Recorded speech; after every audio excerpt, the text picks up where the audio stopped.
from Dr. Donaldson with his quotes. Impossible task? That's cool.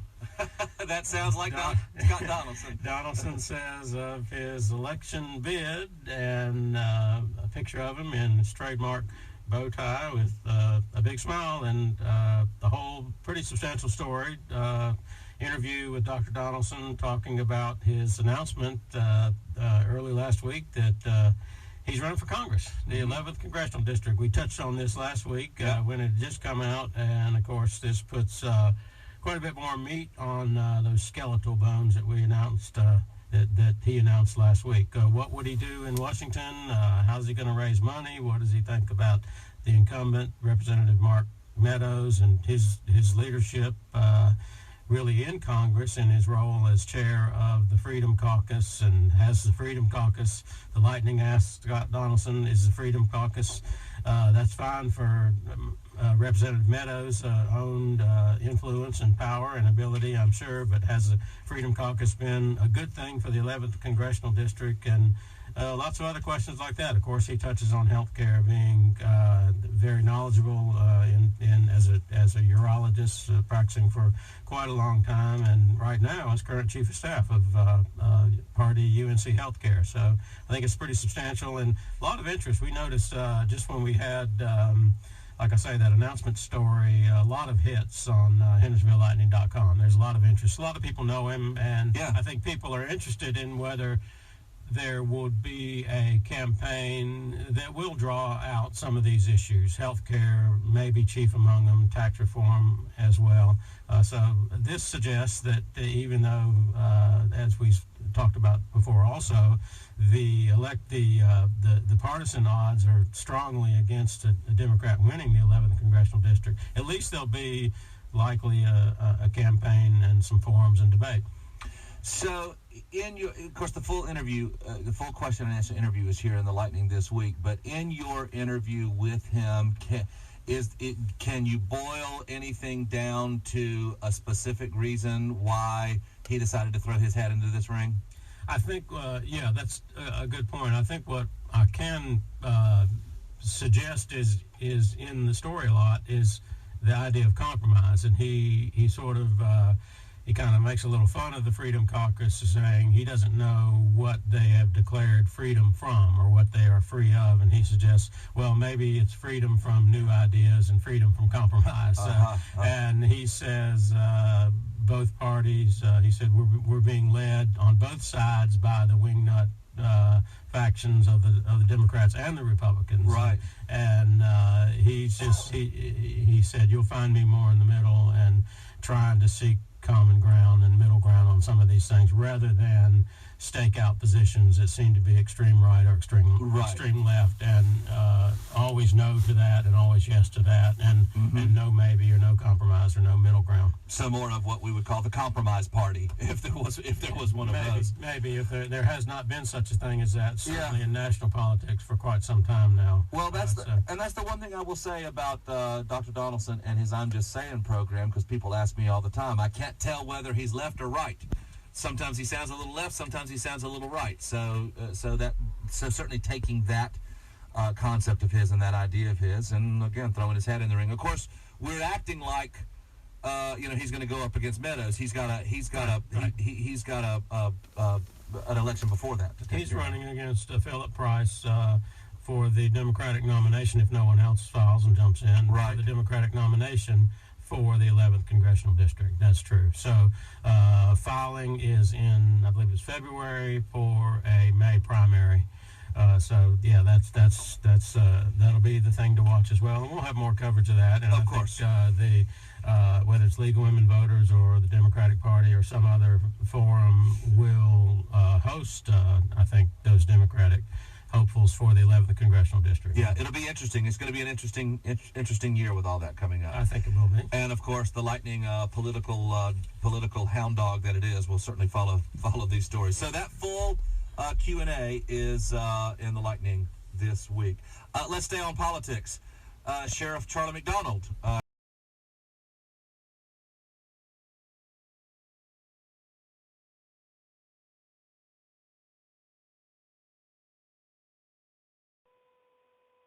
Hey, birthday girl, it's Seth. Happy birthday, Mom. I love you. I'm just getting off a double today. It is 11:30, 11 o'clock, 12 o'clock your time.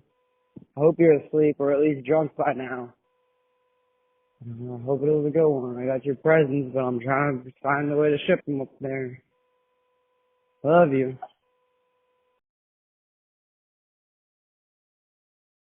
My name is Lauren Gray. Today is October 29th, 2018. I know about this because I am acquaintances with Fahad Khan, and there was a video on Snapchat of Seth contemplating his life.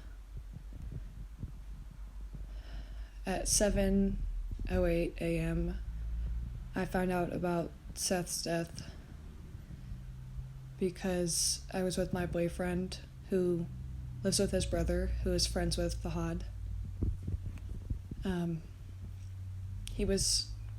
The brother was on the phone with Fahad maybe 10 minutes before it happened. He told him to take him to the hospital.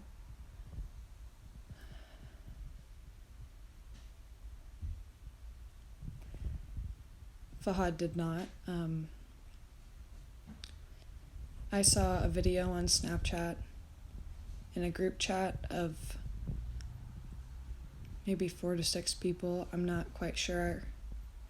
I could possibly name 4 people. It was a video of Seth contemplating killing himself, and after I saw the video, I was told that Seth was on 2 tabs of acid. I know there is at least one more video that Fahad sent showing the window and Seth on the concrete.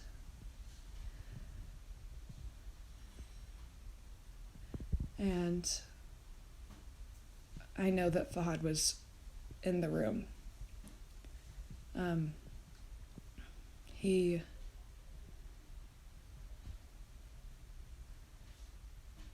was in the room.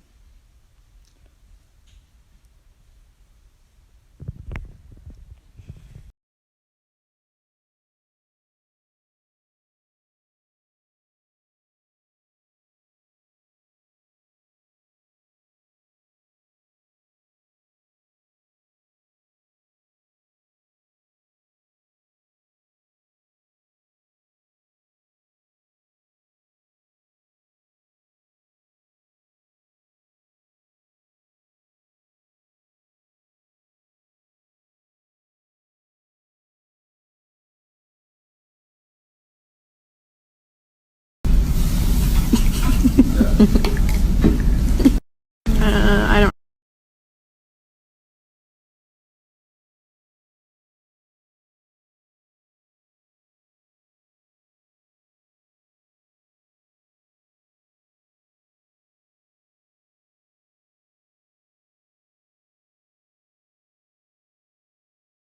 To Stephen James, and I was upset that he hadn't talked to Stephen James. He called me back. That's the only time he's called me, I think, maybe 1 or 2. But he said that, I can't believe, it's not true that we haven't talked to Stephen James. It's in the police report. I said, well, of course it is. That's how I know his name. But you haven't re-interviewed him. I've talked to him, and you haven't re-interviewed him. And I got the impression that he was ticked off about it. Done some of that to the And business then that like it. the rest of our lack of communication was sort of kind of hostile because Bonsil was met with him. Meeting with Detective Kent, and I can't remember his supervisor's name. And I apologize, I don't remember the month, but we had a list of questions. It's like 60. It was in March, I think. Some of the questions that we went over, and Kent was informed of them. We went through them, and he was to contact the family, let them know either the responses and when speaking to the supervisor, he said a lot of it was going to be addressed in the report, and that before, or at least once it went over to the district attorney's office, the questions would be addressed. Okay. And so and that was explained to you all, but I had a meeting with them in March and sat down and went through everything that was outstanding. We went through all of the emails and other things that had been sent to get the list to make sure that we at least communicated it to Detective Kent. Okay, all right. So But he told you, and you told him, that he would be communicating with us. Right, he said it was either weekly or bi-weekly. No, it was either, He told me he calls every week. right, I think he said, Bi-weekly would have been fine. Yeah, but never wasn't Never, it good. just Right. doesn't work. And he'll say, I called him, and we'll say, we called you back, and you never spoke with us. Or He never once. called us. I mean, I don't have any I have messages. a couple messages. You know, he'd call me and say, "This is Theo Kent, checking in from New Orleans. Give me a call back." I call back. I never hear from him. Interesting that I'm emailing. This is how it has been the whole time. I email. He's working. You know, he's busy doing life and death. I'm trying to protect him from that. So I'm doing this. And I email. And every single time, anybody, Nick Gernon, Marshall Scout, they would call you and then leave a message. And, Or, you know, I tried to call him. He wasn't available. yeah, well, call me during this time. I'll be there. You call during that time, and they don't answer the phone. So you know, all of this is agitating. Well, we're getting. I think we're getting close to our end here, aren't we? Yeah. So I just want I need to check with Theo and see in regards to those 60 questions because he was instructed to update the Donaldsons, correct? right, he Or said was that it- moving forward, he was going to commit to weekly check-ins regarding the status of investigations. There would be limitations on how much information he would be sharing concerning an opening and pending investigation in order to protect the integrity of the investigation. But he assured that once it is referred to the district attorney's office, it would be notified. Did he notify you all that it was referred to that he had completed his report and that it was turned over to the DA's On office? July the 22nd, he told me he had already turned it in. Okay. But he So left he a did he it on left a July voicemail 22nd. message, so I didn't get to. Okay, I so called he- him back and All right. Didn't ever so hear anything more. July 22nd. He left a voicemail for you, right, ma'am? yeah, and I don't know if that means he turned it in that day or No, it's before, just, but as yes. long as I can reference that date when. Mhm. Yes. Y'all do this a lot. I mean, is this a common complaint? Like this, you No.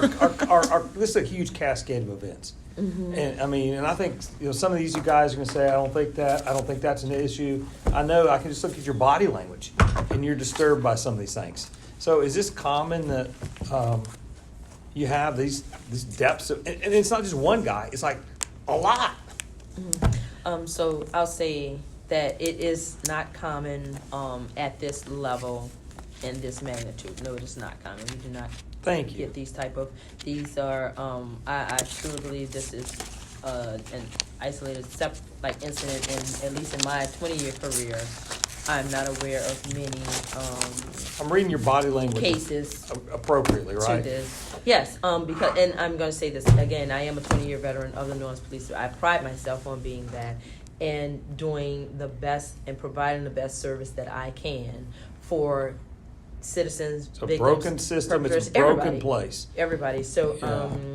anytime that, and especially here's my in my role as commander of the Public Integrity Bureau, it is my duty to make sure that the police are doing what we took an oath to do. So anytime there's a question Yeah, about that, and if we're doing enough, again, the what you said that the FBI told you, it is very true. Whether it's conspiracy or just lack of the intentionality Give a damn. of it. It's a give a is damn. it- It's in the Holy Spirit. It's Absolutely. it's the fruit of the Spirit. It's the red letter words of yeah. Jesus. Give a damn. You know, and yeah, no, and exactly, and either is it an incompetent issue? Is it you just didn't know better? Is it you weren't quite trained up enough to handle something properly, or was it you knew better and just didn't do better? That all falls. It's hard for me to understand, though, how it's incompetence when y'all have been under the Integrity Bureau.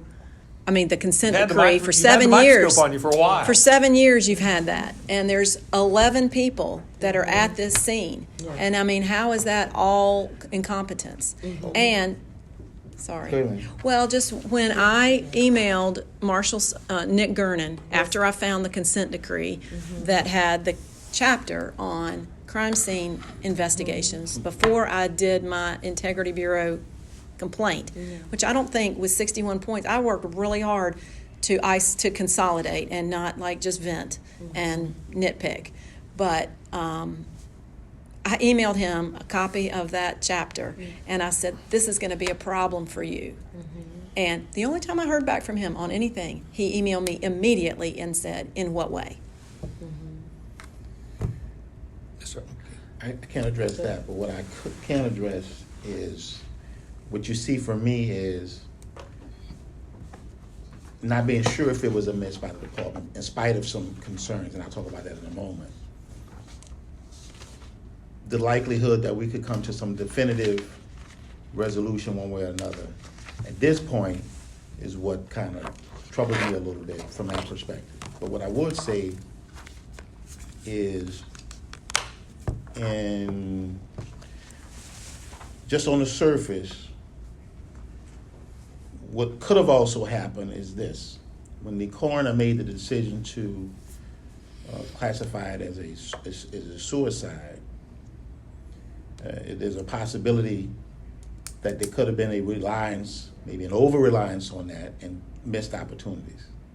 Because there's a certain protocol once something is classified as a suicide that we typically follow. So if you take that along with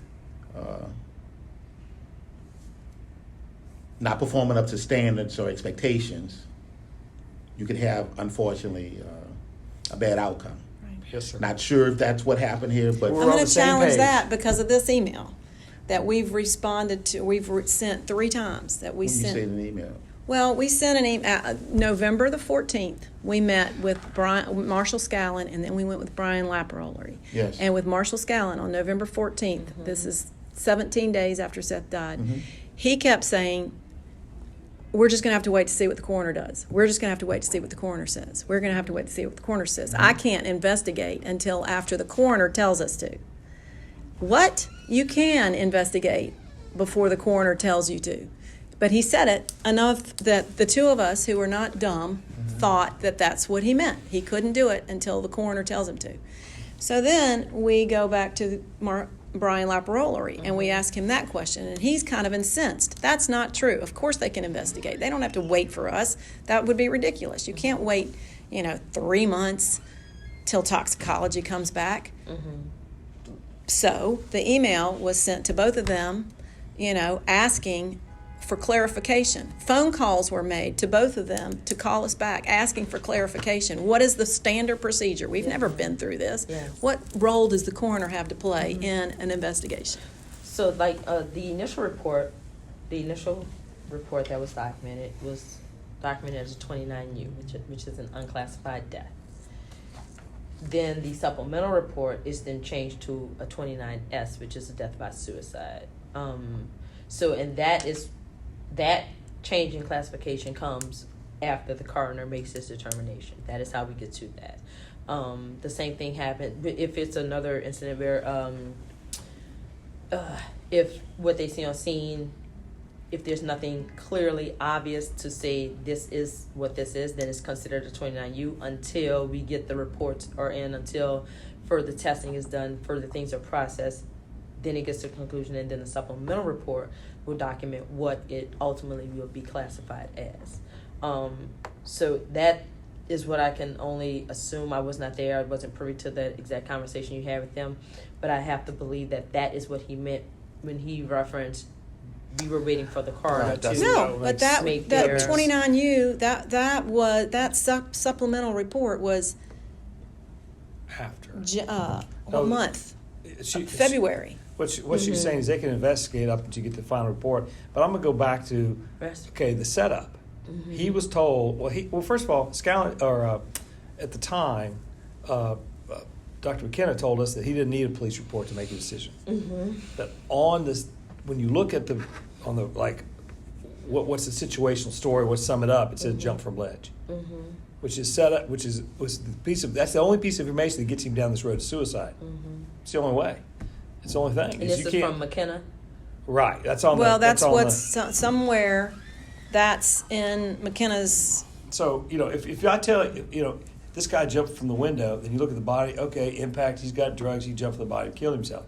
If it says push from window, okay, I look at impact, body, drugs, and system, well, someone pushed him. Well, there's no ledge. And, well, it doesn't matter. It's push out the window, whatever. Pushing somebody in front of a train, as opposed to jumping in front of a train.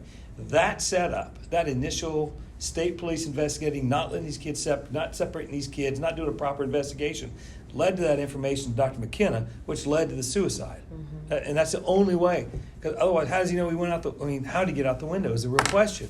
And it was all screwed up there in the first bit. And that's how we wound up down this road. And that's my complaint. And Well, I'm going to bring it back down to y'all because I want you to recognize that. I notice I gave a giant set of complaints, and you closed the case based on confirming something that I wasn't even in the complaint. So, in regard, she's talking about the notice that Arlen sent out to her with his disposition. So, there was a lot of, when I believe he received the case, there was a lot of things that were included in it. And some things are not within NOPD's power to investigate, nor do we have jurisdiction over. So, for example, I believe in the complaint, there was mention about the hotel, the window, it's not all Charles' that. world. We don't have we can't. I understand. Even if I feel as though this is wrong, I don't have any jurisdiction. But you over that have building. knowledge of what is expected in a window, which could allow them to have considered that the story of a person. Okay, I'm suicidal. I think I want to jump through the window. Once again, this is video 2.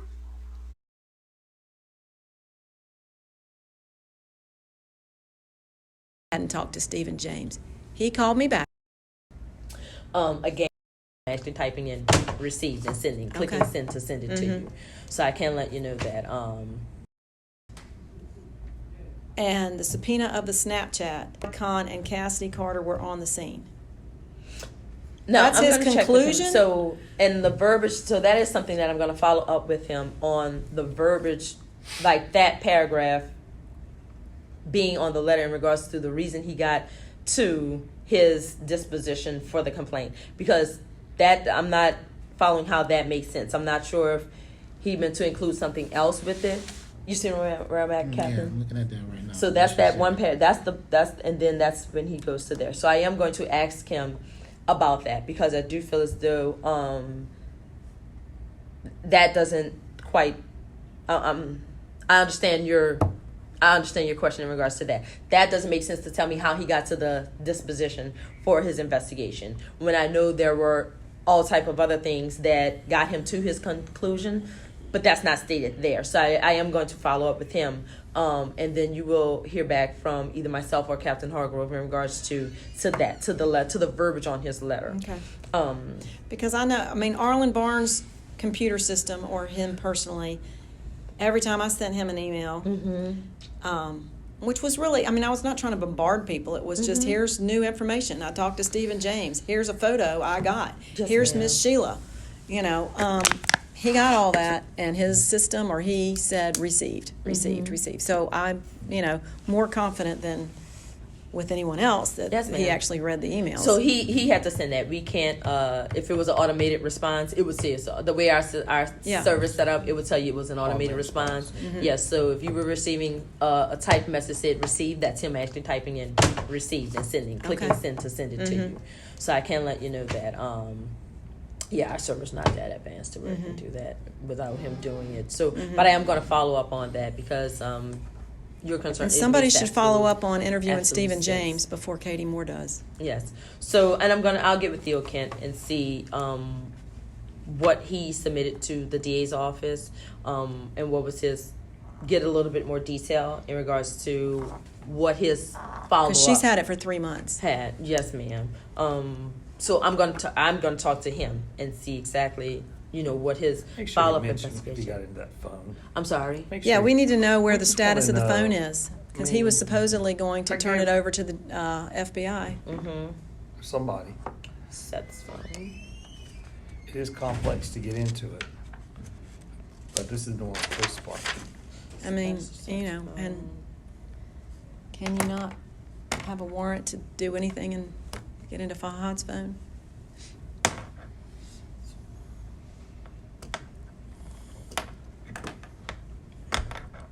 You guys don't know us. We invest heavily in the city of New Orleans still. We've given thousands of dollars to Upper Ninth Ward, Desire Street Ministries at the time, but they're still down there. Seth was living in the lower Ninth Ward with his friend, a man of color, of course. I was in the police. I was in Charity Hospital when somebody shot a police officer, and the police brought that guy, killed him, and that guy had the shit beat out of him. He extubated himself and pulled the breathing tube out, and the CT scanner, and died. We were here when Ann, what's her name, Frank killed her partner. He's old enough to remember that. We were here with Louisiana Pizza Kitchen and all the other shit that I dealt with at Charity Hospital. So we're not Protocol. naive. Protocol.